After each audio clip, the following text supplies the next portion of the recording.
stop trying to feel better. Stop trying to feel better. You feel shitty. That's okay. Embrace it. Embrace the shitty feeling. And sometimes that's the fastest way to feel better is to just stop trying to make yourself feel better. What we resist persists. Yes. I keep saying that, but honestly, reconnection isn't about feeling better. It's not. Giving yourself grace while you're healing. So Yes. when we talk about this isn't about feeling better. If that comes with it as a byproduct, hooray, hallelujah, great. It's not the purpose, and we don't want to force feeling better. Yeah, it's like when you are, you're just impounding on the shittiness you're already feeling. You're adding more shit to the shittiness. Good morning, guys. We are your hosts, Lori. Shenisse, certified spiritual life coaches, and we're so glad you're here. Welcome to Coaching Sessions, a series here on Branching In where we coach you through various life challenges. Yes, and we'd also love if you take a moment to like and subscribe to our channel. It means a lot to us to have your support as we continue to spread more self-awareness. Yes. So, Shenisse, in today's episode, how to navigate grief while shutting down. We're going to discuss how shutting down isn't a sign that you've lost your way. It's just the body's way of saying, we'll feel when we're ready. I love this. Let's get into it, Lori. So Shenisse, so why is it okay to shut down? Okay, yes. Well, first and foremost, shutting down is a protective mechanism. It's your nervous system's way of saying, this is too much right now, and just protecting you. So it shuts down. And it allows you to just be with what you can handle. And it doesn't mean that you're doing anything wrong. It doesn't mean that you're somehow failing. It's just something has shifted, right? Like something's happening in your reality. Something has shifted. And it's essential to be able to stop and just kind of freeze in the moment and just be where you are. So it's actually really important. It's an amazing thing that our bodies do to protect us. Yeah. And I think it's just trusting that, trusting that it's okay, putting no judgment, removing that judgment and just being okay with whatever needs to be. Yeah. Yeah, because, life has these moments and it can get overwhelming. It can sometimes all just feel like too much. And it's so important to be with that, to validate that for yourself and know that it's okay to drop everything if that's what you need. It's okay to, I don't know, off the top of my head, cancel your appointments or just do what you need to do to take care of yourself. Yeah. And if that means that your daily routine is interrupted, then that's what that means. And that is okay. And it just makes it worse when we make ourselves feel wrong for it, right? Or make ourselves feel like, oh no, well, I can't afford to do that. I've got too much going on. Sometimes we just need to freeze everything. Yeah. And that's exactly what our body is telling us to do. Our heart feels overwhelmed. Listen to that, and it's okay. We feel we might shatter. So we need to just take a step back and breathe and do what's best for you and go inward and not look what everybody else is doing or what they're thinking. And I think that for me is what changes that dynamic. Yeah. And for example, I'll share. So, Lori, August, September for me, I was going through my own grieving period and I did something that I've actually never done before. And it was really hard for me.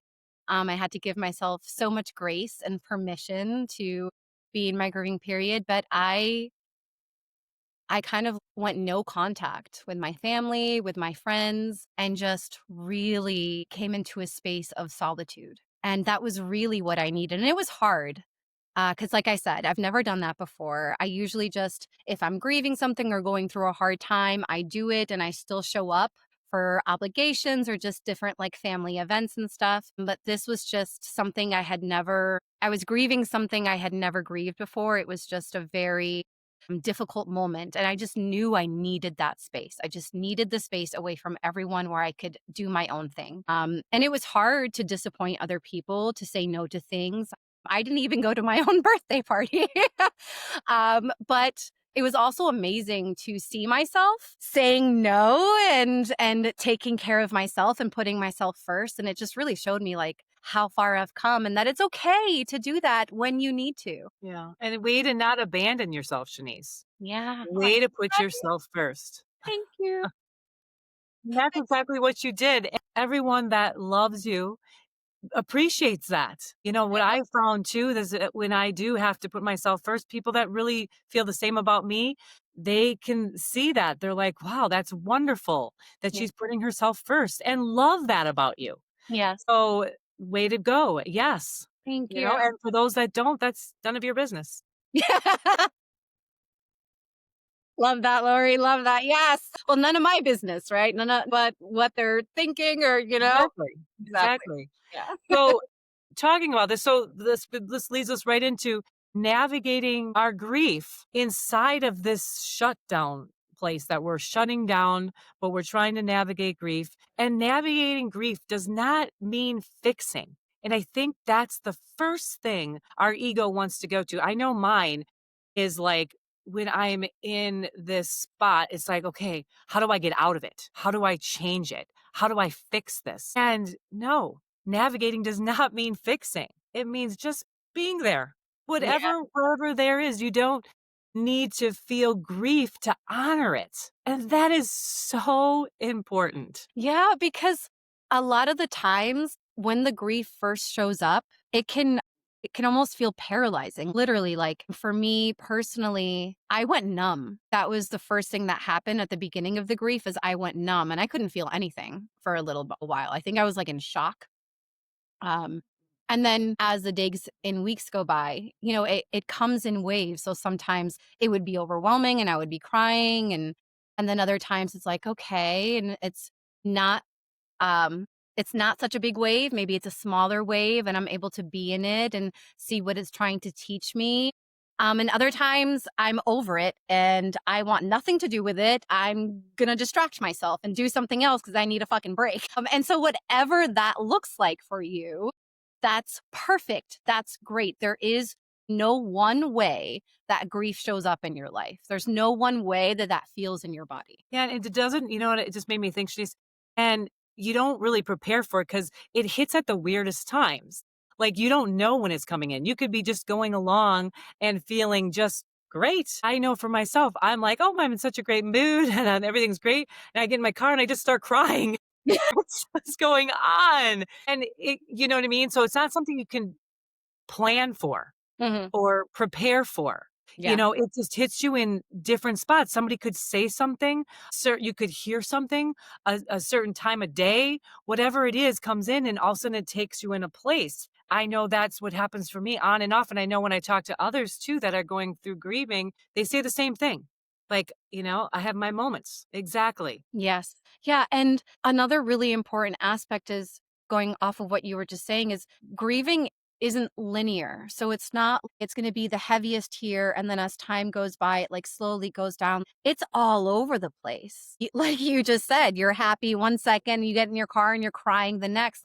There's so many different ways that it can look. And that could mean maybe it's not as heavy in the beginning. And then as you start to understand, it gets heavier later or vice versa. There is no one way. It's not linear at all. And again, you're not doing anything wrong if it shows up that way for you. That's just how it's showing up for you. And just embracing that and accepting that and not, like you said, trying to fix it or turn it into a problem. It's okay. However it shows up, whenever it shows up, however often, it's beautiful. I think you hit it right on the head, not making it a problem. Hmm. Such a good point because I think that's what my ego would tend to do is like, "Oh, gosh, I don't wanna cry right now. Oh my god, what is wrong?" Like, this making it a problem. Right? Like, oh, I'm still grieving. Like, aren't you over it by now? It's been Yeah. months.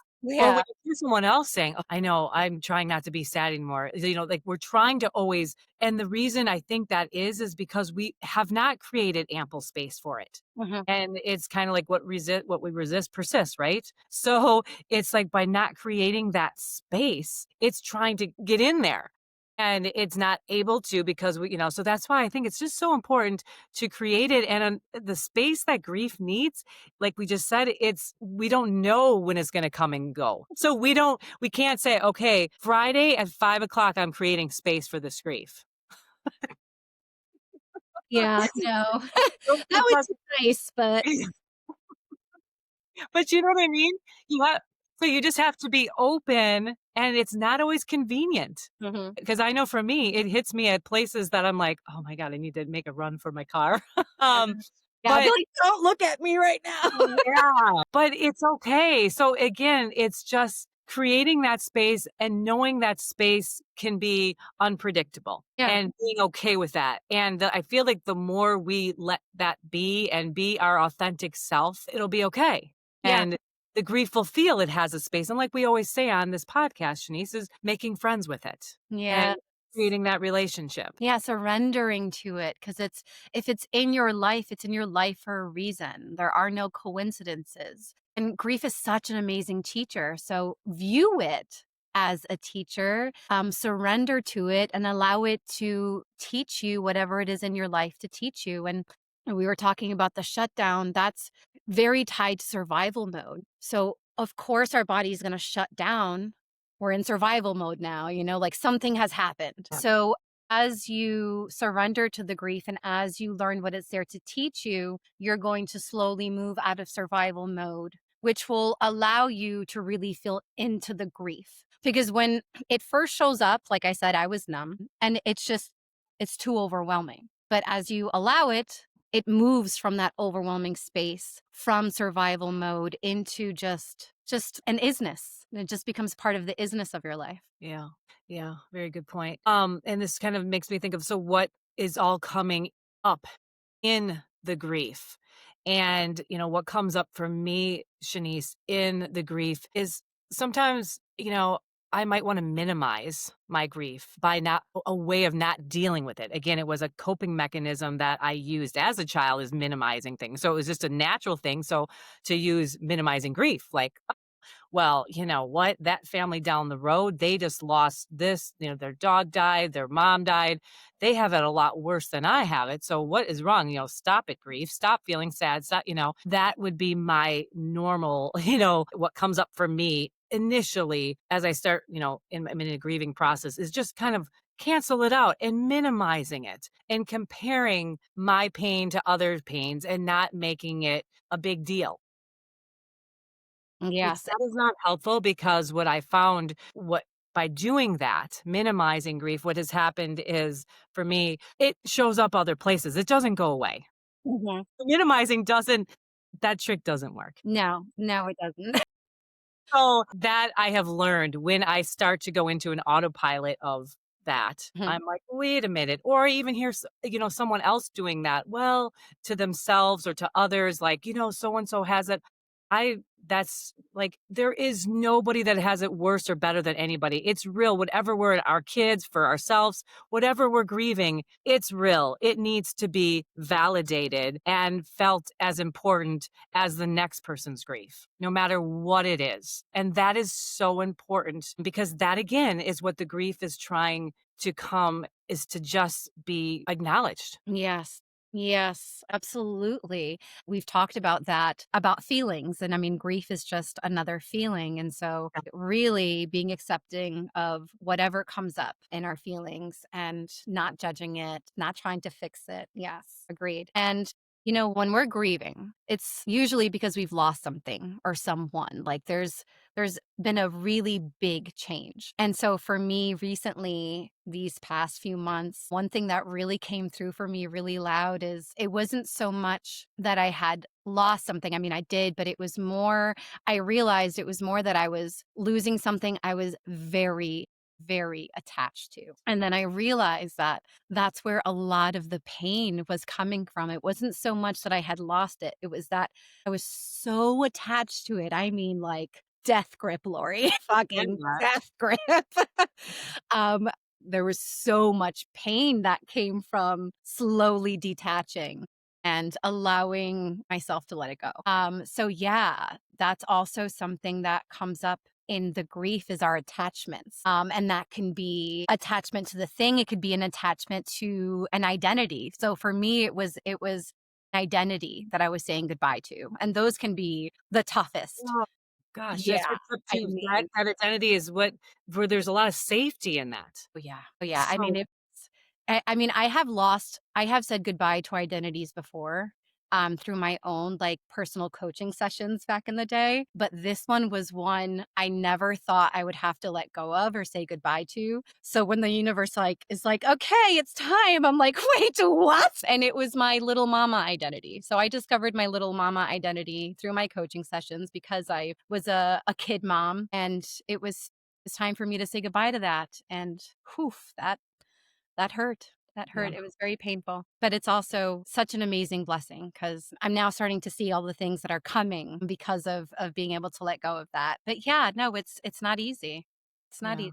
Attachments, yes. Yeah. That definitely makes it very scary, and that also shows you how you are so attached. So Mm, that's also a really good awareness yeah. as you go forward. Yeah, and I know when you're talking, Shanice, what really also really comes in strong for me that comes up in the grief is feeling really lonely, Mm. feeling really all alone. Like it's like a pit in my stomach when I am grieving. And recently, when I was grieving, I felt so alone. And even though, there's people I can reach out to and talk to, I mean, I could talk to you, Shanice, we're very Yeah. close. That still doesn't hit the core, that lonely feeling. It's Mm, so deep within that loneliness really shows up for me in that grieving process. But what it really taught me to is that I do need to feel this alone. It is good to have the support of others around me, but still I have to do this myself. I yeah. still have to feel that. And what really came up for me when I was grieving is I need to sit with that. I need to be uncomfortable here right now. I need to feel this little piece of loneliness that I'm really feeling. And in the past, I might have went to others or minimized it or ran from it or whatever I did, denied it. But I sat in that and I did make it through. It was okay. It Yeah. it wasn't comfortable because No. I really felt so because I there was nothing from the outside that could comfort me. Yeah. That's what I was willing. There wasn't didn't matter who was there. It couldn't take away that feeling, and that was really great awareness, meaning the only person that can do that is me. And Mhm. that real strong awareness came through, and how do I do that? By just staying there and being uncomfortable. Yeah. That was it. That's Yeah. all I did. Yes, and that's all you can do. These past few months have really shown me we really are capable of so much more than we think we are. We are capable of feeling so much more than we think we can. Right. 'Cause it can get so intense, right? And it's such a big feeling that you really don't feel like you're gonna survive it. Exactly. You're just like, "Oh my god, I don't know if I can handle this." But then you do, and you're like, "Damn, like, wow, I really can handle anything." And it's beautiful because I mean, it's very uncomfortable, but it just shows us, like, we can be uncomfortable and be okay. Yeah. Every time I do this, every time I grieve something, every time I let go, I'm like, "Yes, I can do this. I am capable of this." And it also helps me for when new things come into my life, be like, "Okay, I'm not gonna attach myself because I don't know what's gonna stay and what's gonna go." Like, at this point, I have grieved so much and let go of so much, I don't wanna attach myself to anything ever again. Yeah, well, and it's a healthy way to be. I mean, we attach ourselves, but knowing that things are temporary Mhm. and not getting too caught up in the identities of everything Yeah. and eating the temporaries on the good end and on the bad end. Yeah. So really even the good. So like we're like, oh, when we're in this not so feeling good, we're like, well, it's temporary. And so that helps us get through. But then when things are really great, we also have to remind us that it's temporary. Yeah. So we don't attach to that as well. Yeah, to the pain, to the joy, just again flowing. Yeah. I find myself in such a flow state right now. I've just surrendered. I don't know what anything is anymore. And that can happen with grief, you're like, I don't know what's up, I don't know what's down, and I don't care. I'm just surrendered and I'm going with the flow of life and not attaching to the good, not attaching to the bad, and just trying to learn what I can from all of it. Yeah, and Yeah. that's exactly what you have to do. Part of the process, like we talked about in this episode, is shutting down, and that's what you need to get to the next spot, or the Mhm. next minute, or the next hour, or whatever it is for you. That's absolutely fine. Yeah. That's just wonderful. Do what you need to do, and we've put together tools for navigating grief. Yes. Yeah, because there's so many different ways you can navigate grief, and you should always do what feels right for you. And so we just came up with our with a few examples. Yeah, that what we've used, and it's unlimited what you can do, but we've both been through a lot of grief, like most everybody listening, and Mhm. we're just putting together what some of the things that have worked for us. And the first one, just what we just got done talking about, Shanice, is just accepting this waves of grief that appear, and it does come in waves. And anybody that has been grieving knows this. It's like you're fine 1 minute, and then the next minute you're like, I could just be talking to you, Shanice, and then you call me 5 minutes later, and you're like, "How are you?" I'm like, "I'm not good now." Just 5 minutes ago, I said I was. It feels very bipolar, but that's kind of what grief is. It's very bipolar. Yes. It does. It's a wave of emotions, and that's so normal. And normalizing that, such a great tool to have that awareness. Yeah, you're able to take a breath because it's like, "Okay, whatever it is I'm feeling, whether it's a really big wave or a really small wave, I'm not gonna judge it, and I'm just gonna let it be what it is," and it just makes it that much less stressful, I feel. Yeah, Yeah, you know like, what less came in for me? anxiety. Yeah, you know what came in for me, Shanice, when you were talking about that? We just said ways and you could take a breath in between. It's like labor, Yes! right? Great way of putting it, Lori. Yeah, like literally you're like, I could have like that's exactly it. Like when you're in labor pains, you have this moment. We both know we're Oh, moms yeah. that it's like, oh my gosh. And any listeners that are listening that are moms fully can understand this. That's exactly what grief's like. You get these breaks and then you're like, oh, I can do this. And then it comes back in And you're like, "Breathe, breathe, breathe, breathe, breathe through it," and then it's like, "Oh, and another then you breath." get a break. Yeah. Yeah, That's it. that's exactly how it is. And this next example, I really love this. It's a little bit nuanced. So feel the grief in the size that it is in the moment. So not making it bigger than it is, right? Sometimes we tend to be like, oh my God. And like we turn it into this like really big problem.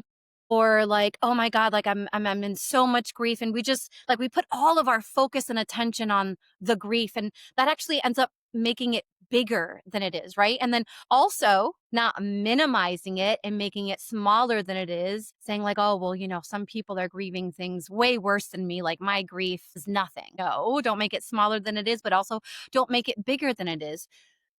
Feel it at the size that it is when it comes. Yeah, great points. And like we said earlier, to judgment, take that out, judging the grief or making yourself feeling wrong for feeling it or trying to fix it. Just be, do whatever is good for you, not putting any type of time limit on the grief, which I know we are all guilty of doing. Like, okay, this is long enough. Or when someone always says, like, how long has it been since, your husband died? Well, it's been a couple of years. Well, you're still sad, or whatever. Like, again, what's someone else's time frame we all have different, what is right or wrong for each of Yes. us. What's good for us is not good for someone else and vice versa. So, no time limits, Yeah. zero time limits. Yeah. And another tool that I use that's been very helpful is unplugging from the outside world. And so, like the summer, I spent out and about all the time. And when the grief came in for me, I really kind of just started doing my own thing and completely have unplugged from the outside world. And honestly, I love it. It's been so beneficial for me. And it may not necessarily be beneficial for everyone, but if that's something that works for you, use it and really just take that time to be with your grief, make friends with your grief, be with yourself, validate yourself, love on yourself. Take that time for yourself. It's so important and it's really helped me so much. Yeah. And the next one is what we've already talked about as well, is just getting comfortable in that darkness place of the grief might take you in that lonely spot, or getting comfortable in that uncomfortable. Because again, it's a wave. You're not going to stay there. It's not going to last. But just honoring that moment and giving that space, I've noticed for myself, and I can definitely say I have completely emotionalize this and have done this and have been in that spot, and it does go away, but it works better by me sitting with it Yeah. because I it will keep coming back and feel for what comes in, because I had a lot of self realizations and messages that were waiting for me in that dark spot. Oh, for sure. And so I, in the past, would leave that dark spot too soon because I was thinking I might not make it. I'm gonna die here. And Yeah. I wasn't wanting to wait around to find out if that was gonna happen. I'm like, "I'm getting out of here." But I now, am trusting myself and have the courage to stay there, and when I've done this now, I'm like, I am getting I know I even talked to you, Shanice, about some of these huge realizations I came in that dark spot by Mhm. staying there. So there's a really cool benefit that we all get through any type of growth is to get benefits, we have to get uncomfortable Yeah. because that's where it is. So that's such a big takeaway for me in this tools for navigating grief is to stay in those uncomfortable spots, listen to what's coming in, maybe take the journal if that's helpful for you to bring that journal in right there. But a lot came in for me and I like I said, it's been sitting there waiting for me to, pick up what it was throwing down for a while. Yeah. Yeah, so the benefits you were talking about, I call them treasures, which I Yeah. love because it keeps me what's the word? But it keeps me in there because I know I'm getting something. I almost view them as like a treasure chest. Like each time I stay in the uncomfortableness, I get another gem. So another self-realization or something I'm learning about myself or learning about my past or whatever kind of growth. Like to me, the way I envision them is each one is a precious gem. And so the longer I can stay in the uncomfortableness, the more gems that I'm able to receive. So it's this really great, what is that word? But it's a really great reason to stay in it, to stay in Yeah. it, to see what you're going to receive. It's not a waste. And like you said, the gem, and back to the analogy I brought out earlier, it's like going through those contractions, on the other side, it's a huge gem. You're doing this for this baby coming out. Yeah. It's that. There is a reward.